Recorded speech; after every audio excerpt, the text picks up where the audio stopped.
Avellino at JM De Guzman. Bumisita ngayong araw sa noontime show na It's Showtime ang mga kasamahan ni Kim Chiu sa teleseryeng Linlang na sina JM De Guzman at Paulo Avellino. Lumabas naman ang kakulaitan ng actress at talagang pinagtripan niyang ang mga ito.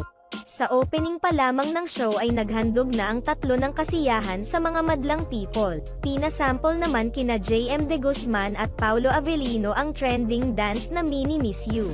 Lumabas pa ang kakulitang ng Chanita Princess at talagang ni-request pa kina JM De Guzman at Paulo Avellino na gawin ang Mini Miss You Dance Challenge na sila lang dalawa. Magsasama sa teleseryeng Linlang sina Kim Chiu, JM De Guzman at Paulo Avellino.